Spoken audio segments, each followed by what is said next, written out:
Hello students, welcome to my channel. This is Dr. Vinita Negi, making maths learning easy and simple for you. आज का हमारा topic है basis and dimension. Linear algebra का बहुत important topic है ये और बहुत सारे क्वेश्चंस आपको मिलेंगे to find basis, to find dimension and so on. So topic start करने से पहले मैं आपसे शेयर करना चाहती हूँ दैट आप मुझे अनअकैडमी पर भी फॉलो कीजिए. वहां मेरे फ्री और प्लस दोनों टाइप के कोर्सेज आपको मिलेंगे. मेरे यहाँ बैच कोर्सेज भी हैं और इंडिविजुअल कोर्सेज भी आपको मिलेंगे. And if you are preparing for CSI net तो आप अनअकैडमी प्लस का बेनिफिट उठाइए, प्लस सब्सक्रिप्शन लीजिए और मेरा referral code DR Negi use कीजिए. एंड सब्सक्रिप्शन लेते ही आपको 10% डिस्काउंट मिलता है. एंड ये जो प्लेटफॉर्म है Unacademy, that is very important for you all. Why?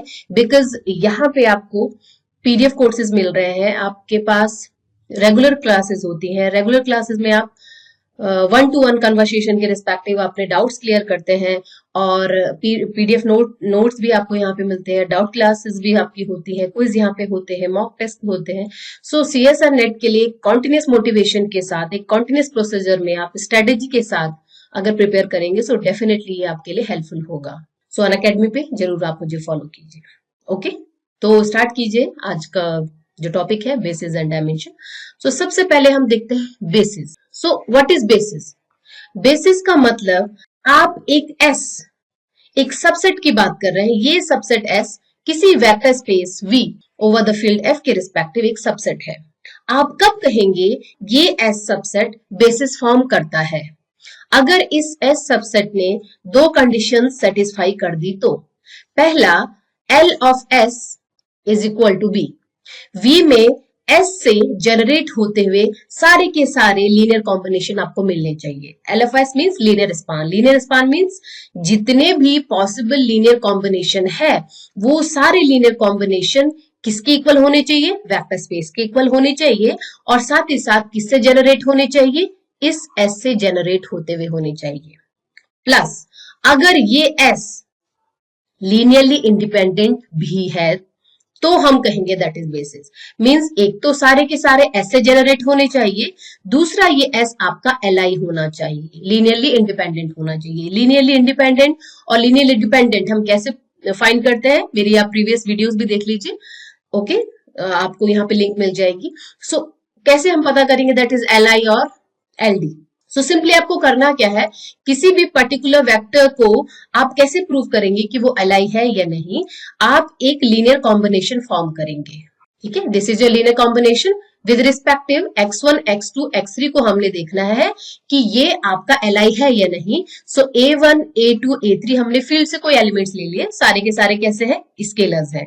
ठीक है, अब आप जो ये लीनियर कॉम्बिनेशन बनाते हैं comparing with respective left hand side to right hand side, अगर आपको ये सारे के सारे AI means A1, A2, A3 ये सारे अगर आपको A1, A2, A3 0 मिल जाते हैं, LI है. लेकिन इन A1, A2, A3 में से अगर कोई एक भी नॉन जीरो है तो ये क्या बन जाता है? LD. मींस वो लीनियरली डिपेंडेंट होते हैं. LI means all A1, A2, A3 are 0. Okay, so अगर आपको ये प्रूव करना है कि कोई भी पर्टिकुलर सबसेट बेसिस फॉर्म कर रहा है या नहीं, सो सबसे पहले आप देखिए कि क्या ये S LI है या नहीं, पहली चीज. दूसरा, यहाँ पे सारे के सारे जो वेक्टर्स आपको मिलेंगे वो इस S से ही जनरेट होते हुए मिलने चाहिए. सो सपोज आपने देखा कि आपको LI फाइंड करना है. सपोज आपने देखा कि वो LI ही नहीं है तो आपको आगे चेक करना ही नहीं है कि बेसिस फॉर्म करेगा कि नहीं करेगा. बट आपने देखा that is LI, then you will find that S से ही जनरेट हो रहे हैं या नहीं हो रहे हैं. ठीक है, फॉर एग्जाम्पल सपोज मैंने कहा Which of the following subset of R4 is a basis of R4? अब आपको क्या पता करना है? R4 के रिस्पेक्टिव ये बेसिस फॉर्म करेगा या नहीं करेगा. आपके पास तीन सेट्स दे रखे हैं, तीन सबसेट है, B1, B2, B3. ठीक है, so according to this B1, B2 अगर हम देखें, आपको क्या करना है? कोई भी स्केलर ले लीजिए, A1, A2, A3 and A4. ठीक है, A1 with respective this value, A2 with respective this value, A3 with respective this value and A4 with respective this value. The whole sum is equal to 0 होना चाहिए. आपको linear combination बनाना है. Compare कीजिए A1, A2, A3, A4 को. यहां पे आपको सारे के सारे 0 मिल जाएंगे, A1, A2, A3, A4, that is forming a basis. Similarly for B2 आप वही कैलकुलेशन करेंगे, A2, A3, A4 आपको सारे के सारे 0 मिलेंगे, सो ये आपका बेसिस फॉर्म करेगा।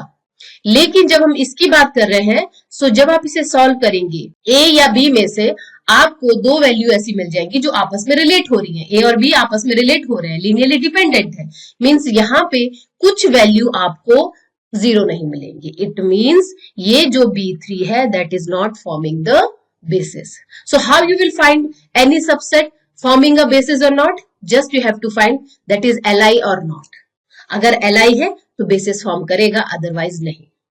ओके, नेक्स्ट इसमें आता है that is existence theorem. ये existence theorem क्या कहती है? अगर आपने देखा कोई भी वेक्टर स्पेस जो जनरेट हो रहा है कुछ फाइनाइट वैल्यू से, फाइनाइट वैल्यू से means 2, 3, 4, you are having some finite value, so definitely वो बेसिस फॉर्म करेगा। This is called the existence theorem. And यहीं से एक छोटी सी थ्योरम हमें ये मिल जाती है कि अगर हमारे पास एक फाइनाइटली जनरेटेड वेक्टर स्पेस है, FGVS है हमारे पास, तो इसके रिस्पेक्टिव अगर हमें दो बेसिस मिले तो ऐसे हमें बहुत सारे बेसिस मिलेंगे। ठीक है, जो भी आपको फाइनाइटली जनरेटेड वेक्टर स्पेस मिले आपको ऐसे बहुत सारे बेसिस मिलेंगे। So with respect this V अगर आपको सपोज दो बेसिस मिले तो इन दो बेसिस के रिस्पेक्टिव आपको नंबर ऑफ एलिमेंट्स सेम मिलेंगे। जैसे कि अभी मैंने यहां पे कहा दैट B1 B2 इसके लिए क्या कर रहे हैं, बेसिस फॉर्म कर रहे हैं ना। सो आपने देखा यहां पे भी नंबर ऑफ एलिमेंट 4 है, ठीक है, यहां पर भी नंबर ऑफ एलिमेंट 4 है, यहां पर भी नंबर ऑफ एलिमेंट 4 है ना, 1 2 3 4, 1 2 3 4। सो किसी भी वेक्टर के रिस्पेक्ट, किसी भी फाइनाइटली जनरेटेड वेक्टर स्पेसेस के लिए अगर आपको दो बेसिस मिले तो उन दो बेसिस के रिस्पेक्ट आपको नंबर ऑफ एलिमेंट्स सेम मिलेंगे। This is the theorem. So existence theorem हमें क्या बता रही है कि फाइनाइटली जनरेटेड वेक्टर स्पेस है तो पक्का आपको बेसिस मिलेंगे, और अगर आपको बेसिस मिले किसी वेक्टर स्पेस के रिस्पेक्टिव और अगर आपको दो बेसिस मिल गए तो उन दोनों में नंबर ऑफ एलिमेंट सेम होंगे, डिफरेंट नहीं होंगे। Okay, next is dimension. Dimension क्या बता रही है? Dimension means cardinality. ये बताती है कार्डिनलिटी। किसकी कार्डिनलिटी? आपके पास जो बेसिस है उसकी कार्डिनलिटी बताती है। मीन्स आपके पास बेसिस में नंबर ऑफ एलिमेंट्स कितने हैं, that is called the cardinality of basis, और उसे हम कह देते हैं वेक्टर स्पेस का डायमेंशन भी। सो ये जो डायमेंशन है कार्डिनलिटी बता रही है बेसिस की, और साथ में वेक्टर स्पेस की डायमेंशन भी बता रही है। इट मीन्स अगर हमने कहा कि फाइनाइट डायमेंशन आपको मिली वेक्टर स्पेस के लिए, सो आपका वेक्टर स्पेस कैसा हो जाएगा? Finite dimensional, otherwise non finite. For example जैसे हमारे पास है V2 R है विद रिस्पेक्ट टू R, आपका वेक्टर स्पेस है, और यहाँ पे जो एलिमेंट्स है किस टाइप के, A, B, A, B आपकी कोई भी रियल वैल्यूज है, ठीक है। सो इसके रिस्पेक्टिव आपको बेसिस कैसे मिलेंगी? 1 0 0 1, द ओनली टू पॉसिबिलिटीज। सो कैसा हो गया ये? Finite dimensional vector space. यहाँ पे जो आपका बेसिस है S, इस बेसिस की कार्डिनलिटी क्या मिली? 2। कैसे मिली? फाइनाइट। सो आपका वेक्टर स्पेस कैसा हो गया? फाइनाइट। लेकिन अगर मैं VR की बात करूं, VR में मेरे पास क्या है? पॉलिनोमियल है। सो इस पॉलिनोमियल को मैंने क्या कह दिया? That is not finite. Why? Because आपके पास कोई भी अगर पॉलिनोमियल है तो उस पॉलिनोमियल के लिए हम बेसिस अगर फाइंड करें, जब भी हम वेक्टर स्पेस की फाइनाइट और इनफाइनाइट कंडीशन की बात कर रहे हैं, सो कहीं ना कहीं हम बेसिस की डायमेंशन की बात कर रहे हैं, बेसिस की कार्डिनलिटीज की बात कर रहे हैं। सो आपके पास पॉलिनोमियल के रिस्पेक्टिव जो बेसिस होगा that can be 1 x, x square, x to the power n, x to the power n plus 1 and so on. It means यहां पे जो आपके पास पॉलिनोमियल है इसके रिस्पेक्टिव आपको बेसिस की कार्डिनलिटी क्या मिली? इनफाइनाइट। तो अगर आपको बेसिस की कार्डिनलिटी इनफाइनाइट मिली तो आपका वेक्टर स्पेस कैसा हो जाएगा? That is not finite. लेकिन अगर आपको बेसिस की कार्डिनलिटी नंबर ऑफ एलिमेंट्स 2 मिल गए, 3 मिल गए, कोई भी फाइनाइट वैल्यू मिल गई, तो आपका वेक्टर स्पेस क्या हो गया? Finite dimensional. इट मीन्स अगर हमें बेसिस की कार्डिनलिटी पता चलती है, बेसिस में नंबर ऑफ एलिमेंट्स पता चलते हैं, सो यहां से हम ये बता सकते हैं कि आपका वेक्टर स्पेस की डायमेंशन क्या है और आपका वेक्टर स्पेस फाइनाइट है या इनफाइनाइट है। ओके, नेक्स्ट, यहां पे अगर हम बेसिस की बात करते हैं, सो कुछ नोट्स है हमारे पास, कुछ रिजल्ट्स जो हमें याद रखने हैं कि जो आपका बेसिस होता है ना, ये बेसिस क्या है, द लार्जेस्ट Li सेट। ठीक है, अगर हम किसी वेक्टर स्पेस की बात करें तो उस वेक्टर स्पेस में बहुत सारे Li सेट होंगे, लीनियरली इंडिपेंडेंट सेट होंगे बहुत सारे। उन सारे लीनियरली इंडिपेंडेंट सेट में ये जो बेसिस है that is the largest set. Largest set means किस टाइप से, कार्डिनलिटी के हिसाब से हम कह रहे हैं, नंबर ऑफ एलिमेंट सबसे ज्यादा किस में होंगे, बेसिस के रिस्पेक्टिव। मींस अगर आपके पास वेक्टर स्पेस में बहुत सारे Li सेट्स होते हैं, उन सारे के सारे लीनियरली इंडिपेंडेंट सेट में जो बेसिस है that is called the largest set. Largest set means वहां इस बेसिस में नंबर ऑफ एलिमेंट्स जो कार्डिनलिटी है सबसे ज्यादा होगी। It means finite dimensional vector space में किसी भी लीनियरली इंडिपेंडेंट सेट को हम क्या बना सकते हैं, बेसिस फॉर्म कर सकते हैं। बिकॉज बेसिस क्या है, लार्जेस्ट पॉसिबिलिटी है ना, सो उससे जो स्मॉलेस्ट होगा, कोई दूसरा Li सेट है आपका, उसको आप बेसिस बना सकते हैं। We can extend to form that basis. Okay, next एक एग्जांपल लीजिए। सपोज मैंने कहा मेरे पास एक पॉलिनोमियल और यहां पे हमने फिक्स कर दिया कि पॉलिनोमियल है जिसकी डिग्री है n और n से लेसर। सो इसके लिए बेसिस क्या होगा, पॉलिनोमियल है, सो बेसिस किस टाइप का होगा, 1x x square x to the power n type का। हमने इसको लिमिटेड कर दिया x to the power n में, क्यों, क्योंकि आपके पास जो वेक्टर स्पेस गिवन है उसकी डिग्री या तो n है या तो n से लेसर है। सो आपको बेसिस किस टाइप की मिलेंगे, 1x x square x cube till x to the power n। So यहां से हमें बेसिस की क्या डायमेंशन मिली, n+1। So whenever you are having a polynomial और उसकी आपको डिग्री पता है, सो उसके रिस्पेक्टिव बेसिस का डायमेंशन n+1 हो जाता है, डिग्री +1 हो जाता है। सो आप डायरेक्टली भी फाइंड आउट कर सकते हैं किसी पॉलिनोमियल के लिए बेसिस की डिग्री। ओके, चलिए नेक्स्ट देखिए इसमें कुछ एग्जांपल्स। अब हमें कैसे बेसिस फाइंड करने हैं, डायमेंशन कैसे फाइंड करने हैं। सपोज हमारे पास एग्जांपल है R/Q का। ठीक है, हमारा वेक्टर स्पेस है R over the field Q। यहां पे हमें बेसिस भी फाइंड करने हैं एंड डायमेंशन भी फाइंड करने हैं। सो जब भी हम बेसिस या डायमेंशन की बात करते हैं, सबसे पहले हमें ये देखना है कि आपके पास जो बेसिस फॉर्म मिलेंगी वो किस टाइप की होंगी। Whenever you are talking about R/Q means आपके पास बहुत सारे एलिमेंट्स होंगे, something A1 plus A2 √2 plus A3 √3 and so on. और यहाँ पे आपके पास ये जो A1 A2 A3 these all are coming from the scalar. कहां से आ रहे हैं, ओवर द फील्ड। कहां से आ रहे हैं, Q से आ रहे हैं। ओके, जिस फील्ड के रिस्पेक्टिव हम बात कर रहे हैं। सो यहाँ पे जो हमारा A है, A1 A2 A3 Q से आ रहा है, इसका मतलब यहां आपके पास कोई एक डेफिनेट वे नहीं है जिसको हम इस तरह से रिप्रेजेंट करें, एक फिक्स तरीका हमारे पास नहीं है। फिक्स तरीका नहीं है मींस हमारे पास जो डायमेंशन होगी R/Q की that is definitely infinite. And यहां पे आपके पास विद रिस्पेक्टिव Q R की अगर हम डायमेंशन की बात करेंगे, so you are having infinite values, you are having infinite elements.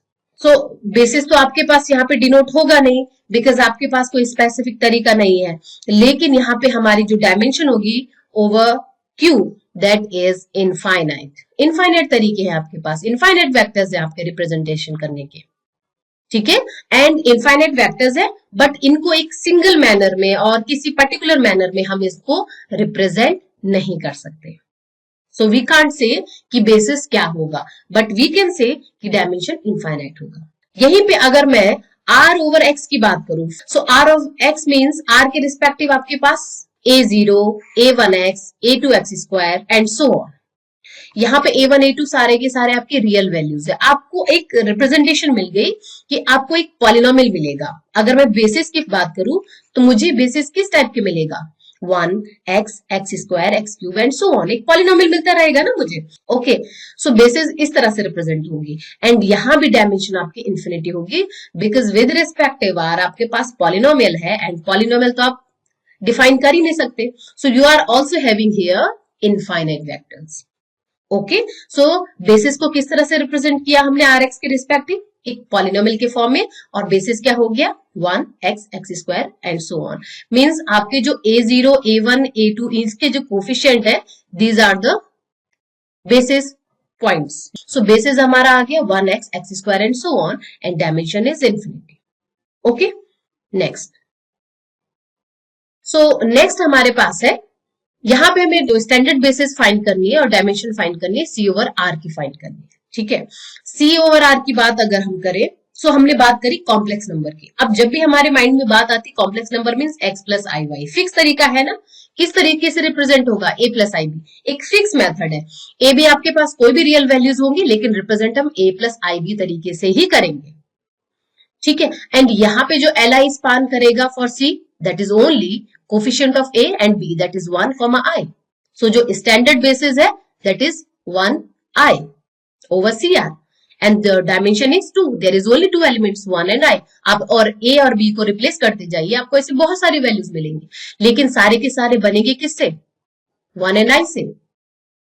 ठीक है ना. सो डायमेंशन क्या मिल गई 2 और बेसिस क्या है हमारा 1 and I. सिमिलरली अगर यहाँ पे CNR की बात हुई, यहाँ पे तो आपके पास CR था, लेकिन जब मैं बात कर रही हूँ CNR की, सो यहाँ पे वही कॉम्प्लेक्स नंबर आप डिफाइन हो जाएगा a1 plus IB1, a2 plus IB2 and so on. ये AIBI आपकी कहां से वेरी हो रहे हैं, ये I आपका वेरी हो रहा है फ्रॉम 1 टू n, बिकॉज आपके पास यहाँ पे डायमेंशन किसकी निकालनी, CNR की. ओके, CNR की निकालने मीन्स यहाँ पे जो a1 a2 a3 up to an bn आपको मिलेंगे वैल्यूज. सो यहाँ पे जो बेसिस मिलेगा वो मिलेगा इस टाइप का ही, लेकिन थोड़ा सा चेंज हो जाएगा, 1 0 0 then I 0 0 0 1 0 0 0 I 0 0 up to सो ऐसा ही लास्ट में आपका 0 0 1 एंड 0 0 I टाइप का होगा वहां पर भी 1 I टाइप का ही, लेकिन ये 1 I आपका कब है, that is only for x plus i y CR के लिए. लेकिन nth डायमेंशन की अगर हम बात करें, CN की अगर हम बात करें, तो यहाँ पे जो आपका बेसिस है वो थोड़ा सा चेंज हो जाएगा.